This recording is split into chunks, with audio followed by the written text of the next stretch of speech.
Uno de los problemas que frecuentemente nos encontramos los radiólogos al estar interpretando, sobre todo estudios de abdomen, es la presencia de una masa suprarrenal, algo a lo que le hemos dado el nombre de incidentaloma. Y creo que la mayoría de nosotros estamos como ya muy acostumbrados a realizar un estudio que es el TAC de lavado para la evaluación de los incidentalomas suprarrenales. Y resulta ser que no necesariamente estamos quizá haciendo lo correcto. Acompáñenme a revisar una sección del American Journal of Röntgen Technology, del AJR, el journal amarillo, que tiene por nombre Punto contra Punto, y en donde se ven las partes de un lado y del otro de ciertos aspectos que nosotros hacemos en nuestra práctica diaria, y específicamente hoy vamos a tratar sobre la utilidad del TAC de lavado para la evaluación de los incidentalomas suprarrenales. Bienvenidos a Memorándum, un espacio que, como ustedes saben, está dedicado a la revisión de artículos científicos, editoriales, opiniones y algunas veces también de artículos médicos que tengan importancia o trascendencia en nuestra especialidad, la radiología. Como les decía en la introducción, hoy vamos a entrar en una nueva etapa también en donde voy a poner estos sección que tiene el AJR, que se trata de punto y contrapunto. Y como les decía, la idea es de ver quién está a favor y en contra de ciertas cosas que nosotros hacemos típicamente en nuestra práctica diaria y que existe evidencia de un lado o del otro para hacerla o para no hacerla. Y en el caso de hoy se trata de algo que yo creo que es muy interesante y es algo muy práctico, que es la utilidad del TAC de lavado para la evaluación de los incidentalomas suprarrenales. Entonces voy a empezar con la parte que se llama el punto, o sea, los que están, cuál es el punto del artículo, y ellos son dos autores, que son uno de ellos del Departamento de Radiología de la Universidad de California en Davis, y el otro es un urólogo de la Cleveland Clinic, del Departamento de Urología. Y ellos dicen que el TAC de lavado suprarrenal no es útil para caracterizar los nódulos suprarrenales descubiertos incidentalmente, cosa que la mayoría de nosotros pensaríamos que definitivamente eso es lo que debemos de hacer. Pues bien, vamos a ver qué es lo que dicen ellos de alguna manera contextualizado. Pues bueno, la tomografía de lavado suprarrenal, dicen, no es útil para caracterizar los nódulos suprarrenales descubiertos incidentalmente por dos razones principales.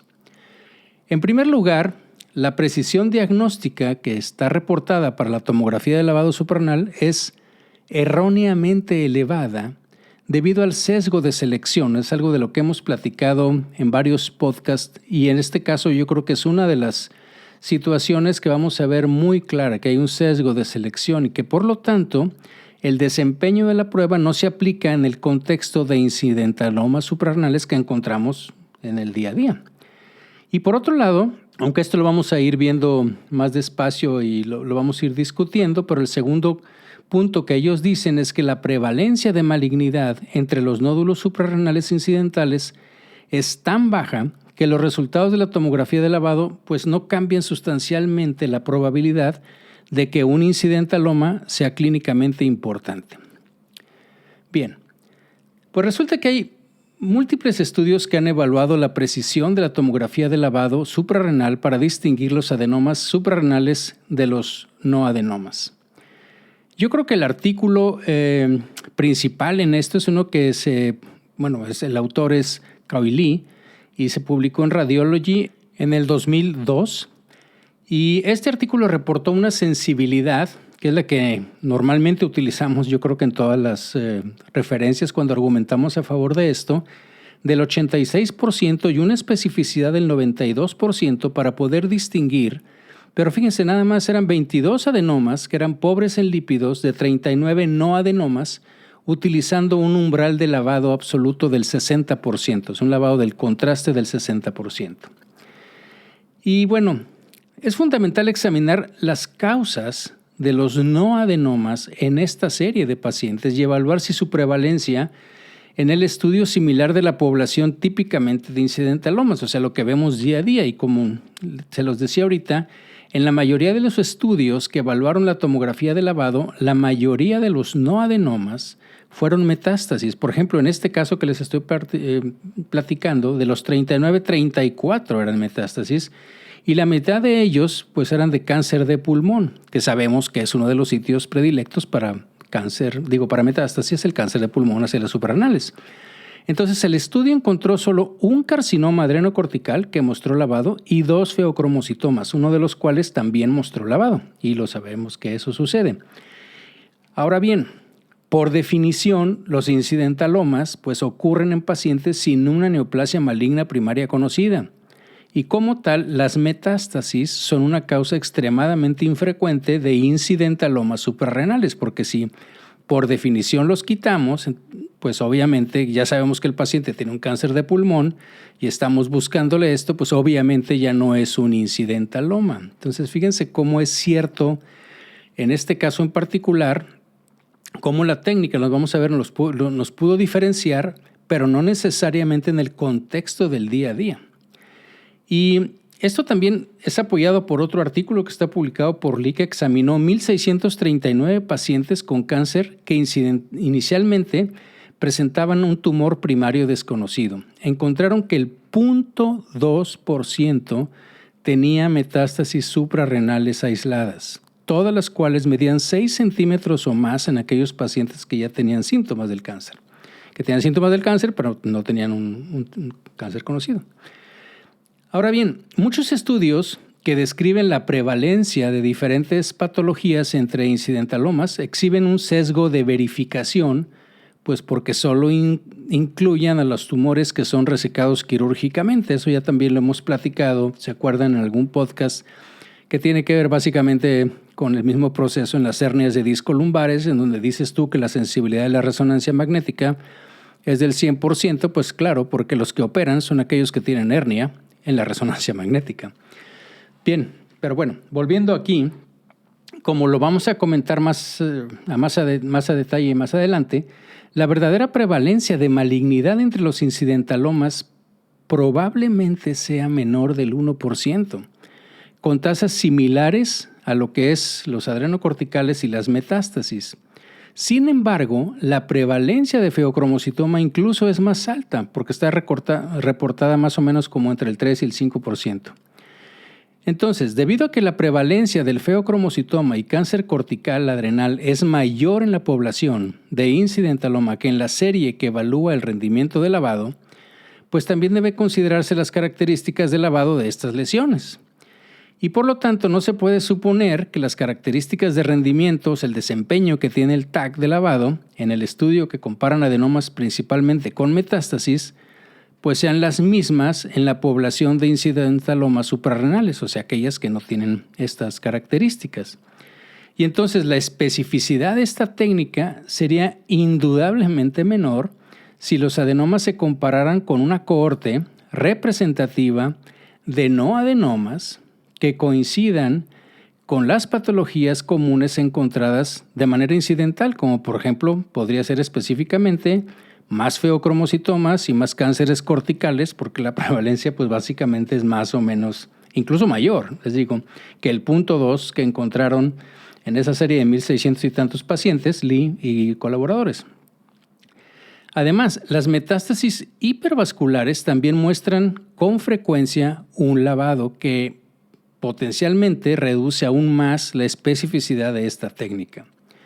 Ahora bien, ¿se acuerdan que comentaba 2 razones de estos autores? Bueno, la segunda razón por la que la tomografía de lavado no es útil para caracterizar los nódulos suprarrenales descubiertos incidentalmente es la prevalencia extremadamente baja de malignidad entre los incidentalomas suprarrenales. Y ya como lo comentamos anteriormente, pues la prevalencia de malignidad ha sido sobreestimada por muchos estudios que evalúan el lavado del TAC debido al sesgo de selección.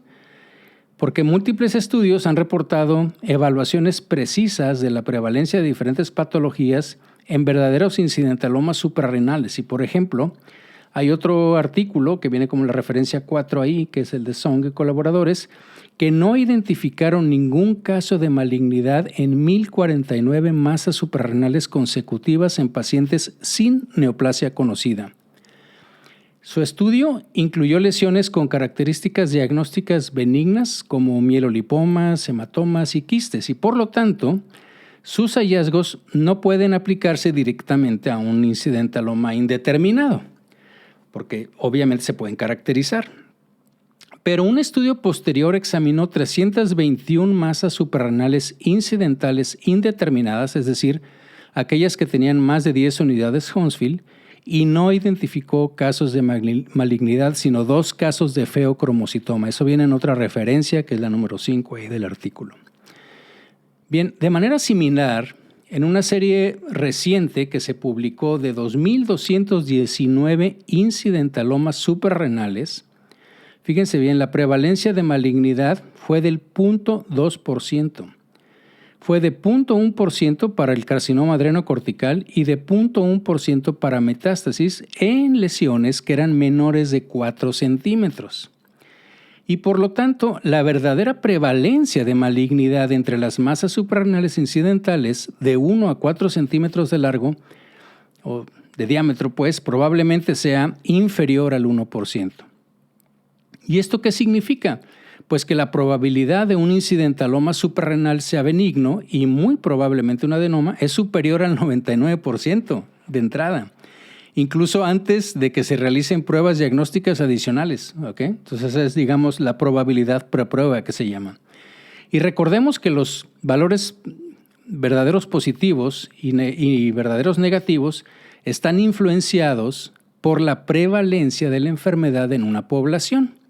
Entonces, por ejemplo, si asumimos una especificidad, en el mejor de los casos del 92%, y el nódulo se lava más del 60%, nuestro valor predictivo positivo de benignidad pues se mantiene efectivamente sin cambios en más del 99%. Y la estratificación del riesgo para el paciente pues no se altera, ¿sí? Se fijan con esas características. Y por el contrario, si la masa no desaparece, es decir, si no lava, asumiendo una sensibilidad del 86% y una prevalencia de malignidad del 0.2%, pues el valor predictivo negativo para el adenoma y por lo tanto el riesgo potencial de malignidad es del 1%. Si asumimos de una forma, digamos, conservadora, una mayor prevalencia de malignidad, en lugar de 0.1 vamos a subirle 5 veces al 0.5%, pues el valor predictivo negativo sigue siendo solo del 3% y por lo tanto, la gran mayoría de los nódulos que no desaparecen siguen siendo adenomas. Además, los tumores más comunes entre los no adenomas son los feocromocitomas, que generalmente se pueden diagnosticar, ya sabemos, con pruebas bioquímicas y lo que reduce aún más la necesidad de un ATAC de lavado. Se podría argumentar que el ATAC de lavado debería reservarse para incidentalomas más grandes con mayor riesgo de malignidad. Sin embargo, la tomografía de lavado tiene una sensibilidad más baja para los adenomas más grandes, fíjense. Tan baja como el 67%, por ejemplo, para los tumores de 3 centímetros o más grandes. Y las opciones de manejo para los nódulos pobres en lípidos menores de 4 centímetros que no desaparecen, pues incluyen un seguimiento por medio de imagen, o sea, de TAC, biopsia, TAC o incluso la cirugía. Y se puede hacer un fuerte argumento en contra de la resección, dado los riesgos de la cirugía y la probabilidad de más del 99% preprueba de benignidad. La biopsia también es invasiva y por ejemplo, los carcinomas adrenocorticales y los adenomas a veces no pueden distinguirse de manera confiable mediante una biopsia percutánea, aunque sea con Trucut. Por lo tanto, el nódulo menor de 4 centímetros que no se lava podía seguirse con imágenes para evaluar el crecimiento, dada la mínima probabilidad de malignidad, de acuerdo con las guías que sugieren un seguimiento de 6 a 12 meses para todos los incidentalomas. En este punto, o sea, la parte que ellos defienden, en resumen, dicen que la tomografía de lavado debe reservarse para distinguir los adenomas suprarrenales de las metástasis en pacientes con lesión primaria conocida que no sea hipervascular. Esta técnica, según ellos, no debe aplicarse a los incidentalomas suprarrenales porque los resultados no alteran significativamente la probabilidad de malignidad previa a la prueba y no son útiles tampoco para guiar el tratamiento. Interesante, ¿no? Bueno, pues ahora vamos a ver el contrapunto. El contrapunto es de que unos autores que son de Michigan, de Ann Arbor, de la Universidad de Michigan, ellos dicen que la tomografía computada de lavado sigue siendo una herramienta valiosa para los radiólogos en la caracterización de los nódulos suprarrenales indeterminados. ¿Y cuáles son sus argumentos o el contexto que ponen ellos o que tenemos ahora viendo este escenario? Bueno, pues los incidentalomas suprarrenales son un problema, como ya les decía desde el principio, diagnóstico común para todos nosotros y se presentan en aproximadamente el 5% de los exámenes por tomografía computada de lo que vemos de abdomen. Resulta que, bueno, afortunadamente la mayoría de los adenomas benignos, que representan hasta el 75% de los incidentalomas, son ricos en lípidos y por lo tanto se caracterizan fácilmente por una densitometría por TAC, es decir, vamos a medir los ROI, y cuando miden 10 unidades Hounsfield o menos en la TAC sin contraste, pues entonces los caracterizamos como tal. Y aunque solo el 2 a 3% de los incidentalomas son malignos, aquí ya les subieron un poco, pero bueno, también vienen sus referencias, los adenomas que son pobres en lípidos no se pueden distinguir fácilmente de las metástasis suprarrenales. Y aquí, otra vez, este es el punto o el contrapunto del argumento anterior, pero recuerden que aquí otra vez ya se fueron por el lado de las metástasis. No digo que esté bien o mal, simplemente es el enfoque que le estamos dando. ¿Okay? Dice, por ejemplo, en un paciente, vamos a verlo, en un paciente con un cáncer conocido, el riesgo de que una masa suprarrenal sea metastásica, pues varía entre el 45 y el 73%. ¿Okay? Pero fíjense bien, un paciente que tiene un cáncer conocido. Y entonces, por lo tanto, la caracterización de una masa suprarrenal puede ser fundamental para definir el tratamiento adecuado y la posible estadificación, evidentemente. Existe un protocolo de TAC suprarrenal para este propósito, ¿sí? Que es el que ellos defienden y que incorpora la densitometría y el lavado por tomografía, el lavado del medio de contraste. Bien, fíjense que, ¿por qué es importante esto y por qué hacemos estas cosas? Porque, bueno, además de contener lípidos intracelulares, los adenomas realzan transitoriamente después de la administración del material de contraste y luego pierden rápidamente el realce. Y por lo tanto, la tomografía de lavado es, según ellos, y claro, pues es otra herramienta útil para identificar los adenomas, además de la pura densitometría. Porque con este protocolo, si una masa tiene una atenuación sin contraste de 10 unidades o menos, pues la lesión se considera benigna y no requiere más imágenes. Pero para masas con valores de atenuación sin contraste que son superiores a 10 unidades Hounsfield, entonces la tomografía contrastada se debe realizar primero con un retraso de 60 segundos, pero lo más importante no es ese, sino es uno de 15 minutos. Y ahí es donde está un poco la problemática en cuanto a la logística de la realización del estudio con los pacientes. Y bueno, una vez que hagamos esto, o sea, que hagamos el simple, después 60 segundos y después 15 minutos, se calcula el porcentaje de lavado del contraste. Las comparaciones de adenomas ricos en lípidos y pobres en lípidos no muestran diferencias en el realce, ni en el lavado del contraste o el porcentaje de lavado de realce. ¿Okay? Son cosas independientes. Pero estos parámetros son significativamente, o sea, esto del realce, más altos en comparación con los incidentalomas que no son adenomas.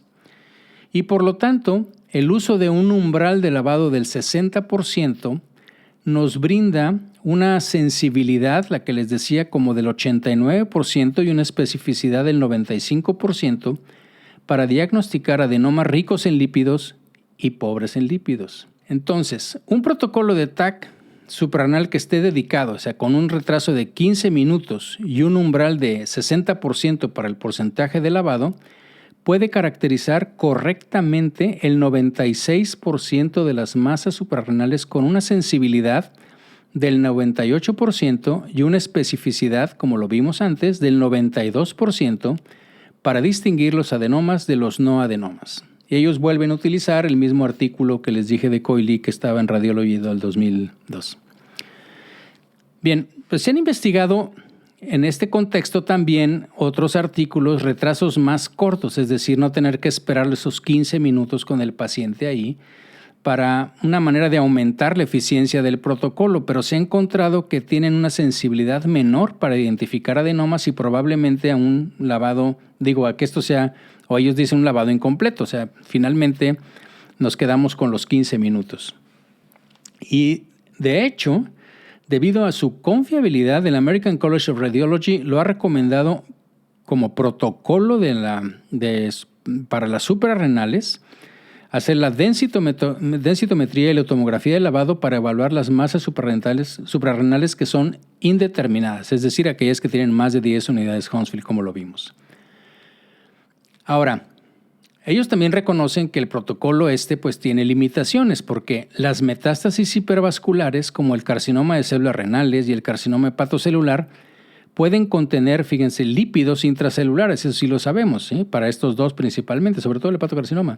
Y pueden mostrar valores de lavado compatibles con los adenomas, porque también son hipervasculares. Entonces, podría ahí haber un problema específicamente en esto. Sin embargo, pues obviamente muchas de estas metástasis pues pueden reconocerse porque son heterogéneas, son irregulares y además, pues como dijimos anteriormente, pues tienen el hecho de que sabemos que el paciente, estamos viendo probablemente ahí que tiene un hepatocarcinoma o un carcinoma renal, ¿no? Bueno, además, aproximadamente el 25% de los feocromocitomas no se pueden distinguir de los adenomas por los valores de lavado nada más. Acuérdense que son también tumores hipervasculares. Pues en general, también podríamos decir que otra limitación es que se dispone de datos limitados en la tomografía computada de lavado con respecto a las neoplasias suprarrenales primarias. Y bueno, debido a esto, obviamente, a que son rarísimas, ¿no? El cáncer adrenocortical pues es una prevalencia muy, muy baja. Pero si tomamos tanto el feocromocitoma como el carcinoma cortical suprarrenal, pues sabemos que son hormonalmente activos y pueden confirmarse con pruebas bioquímicas. Ahora bien, también existen varias alternativas de obtención de imágenes, como podría ser, por ejemplo, la resonancia magnética con desplazamiento químico, o sea, con el chemical shift. Si hacemos, por ejemplo, un análisis de histograma de tomografía, cosa que no hacemos mucho, pero bueno, también se podría hacer. Algo que se está haciendo cada vez más, que es la tomografía dual, ¿sí? Ya hemos platicado, de hecho, de ella. Y obviamente esto todo intenta una mejor identificación de los adenomas al capitalizar la presencia de lípidos intracelulares. Vamos a ver cada una de ellas. Por ejemplo, la resonancia magnética con chemical shift pues puede detectar mejor los lípidos intracelulares en comparación con la densitometría por TAC.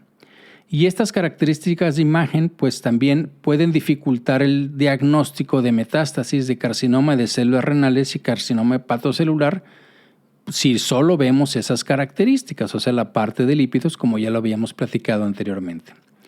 Además, es posible que la resonancia con chemical shift no detecte el lípido intracelular en los incidentalomas si la atenuación sin contraste es de 30 unidades Hounsfield o más. Yo sé que aquí estoy mezclando las dos cosas, pero ya también se ha estudiado eso.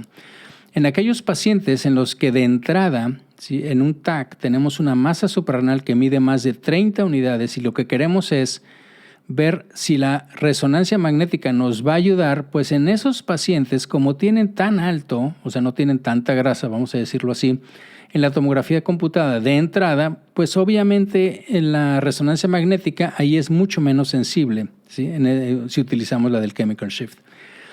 Porque de hecho la resonancia con chemical shift es menos eficaz que el lavado para los adenomas con atenuación sin contraste, como les digo, que tienen más de 20 unidades. Eso es lo que está reportado en un artículo que viene ahí.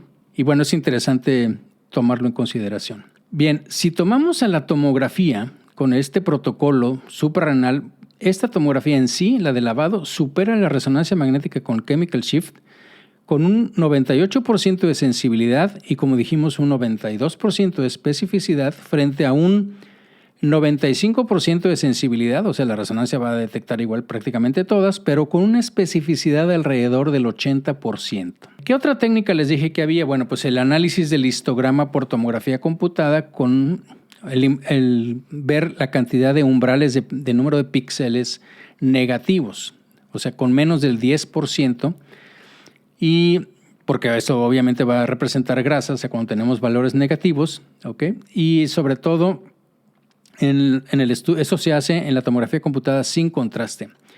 Pero resulta que, al menos en el artículo que viene ahí, las sensibilidades son bajas, es menos del 40% para los estudios que se hacen ya con contraste, y esto obviamente limita mucho la modalidad como una herramienta clínica en comparación con la pura tomografía computada de lavado. Entonces esa, la verdad, no parece ser muy útil. Lo siguiente sí, porque hay mucha investigación bastante nueva y movida al respecto de la tomografía dual, porque acuérdense que esta puede crear una imagen real y una virtual sin realce después incluso de la administración del material de contraste. ¿Se acuerdan que podemos tener imágenes de yodo o sin yodo? Aunque la sensibilidad y las especificidades reportadas hasta ahora para diagnosticar los adenomas pues varían ampliamente. Yo creo que es en mucho porque se está aprendiendo mucha de esta técnica y porque obviamente tampoco hay demasiados lugares donde la tengan, ¿no? Pero bueno, vamos a enfocarlos en ella. Y bueno, acuérdense que para la realización de un protocolo de tomografía computada suprarrenal dedicado mediante esta técnica dual y la obtención de imágenes virtuales sin contraste, pues obviamente sí puede mejorar la detección de adenomas que son pobres en lípidos, pero a expensas de la identificación de adenomas ricos en lípidos, ¿ok? Entonces ahí perdemos lo que son la mayoría. Además, los tomógrafos duales, pues sabemos que, como les decía, son muy costosos. Los estudios a menudo requieren de un postprocesamiento significativo, mucho almacenamiento de imágenes en el PACS, y lo que hace que esta tecnología, digamos que no sea práctica o si se limita como una herramienta clínica en comparación con lo que es la tomografía de lavado. ¿Cuál es la otra opción? Pues la otra opción es irnos al PET, al PET-CT. Y sabemos que el PET-CT o el PET, prácticamente ya no hay ningún PET solo, yo creo que ya todos son PET-CTs, con FDG, pues muestran una mayor actividad en los tumores que tienen una glucólisis aumentada. Y esta técnica, el PET-CT, puede incorporar, además, por hacer el TAC, pues una densitometría por TAC, y tiene una alta sensibilidad de entrada y especificidad, junto ya con la actividad metabólica para discriminar entre lesiones suprarrenales benignas y malignas. Claro, acuérdense que tenemos una limitación, que prácticamente las lesiones tienen que ser mayores de 5 milímetros. Y otra de las limitaciones asociadas con el PET-CT incluye la posibilidad de falsos positivos y falsos negativos, porque las lesiones suprarrenales metabólicamente activas al FDG, que pueden dar falsos positivos, pues acuérdense que pueden incluir de entrada pues adenomas funcionales y afecciones que puedan ser inflamatorias como una hiperplasia, enfermedades raras que están reportadas como sarcoidosis o cualquier otra enfermedad granulomatosa, incluso TB aquí, por ejemplo, en nuestro medio. Por otro lado, los falsos negativos pues pueden surgir ¿de qué? Pues de una hemorragia, cuando tenemos necrosis, cuando tenemos metástasis que no están activas, por ejemplo, tumores neuroendocrinos o incluso en carcinomas o adenocarcinomas pulmonares que no son metabólicamente activos en la suprarrenal. Y bien, pues al igual que algunas metástasis, fíjense que el 38% de los adenomas muestran una actividad igual a la que observamos en el hígado, mientras que el 10% muestran una captación focal mayor que del hígado y pueden confundirse con una neoplasia maligna. Y otras consideraciones importantes de la PET-CT pues incluyen obviamente el costo y la disponibilidad que tenemos o que no tenemos en la comunidad o en todas las comunidades.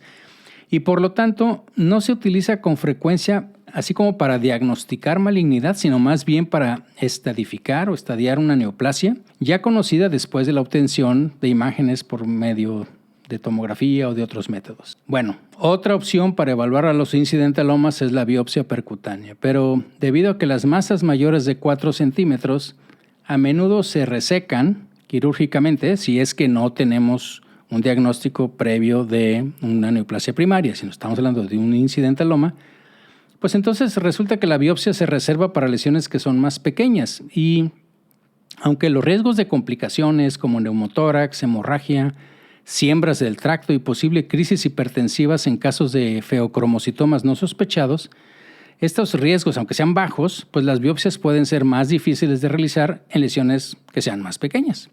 Y debido a estos riesgos, pues muchas veces los pacientes o los médicos que nos refieren los pacientes, pues prefieren otro tipo de evaluación que no sea la biopsia. Entonces, los autores terminan diciendo que la tomografía de lavado suprarrenal pues no es una panacea.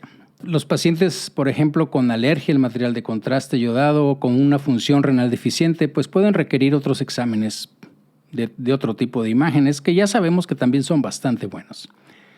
Además, los pacientes que se rehúsan a una mayor exposición a la radiación, pues pueden elegir otra opción, aunque recordemos que los protocolos actuales de tomografía computada de dosis bajas, que están limitados a la parte superior del abdomen, pues obviamente la cantidad de radiación es sustancialmente menor. No obstante, debido a que la tomografía computada está ampliamente disponible y puede evaluar completamente una masa suprarrenal en un solo examen, es una opción muy práctica.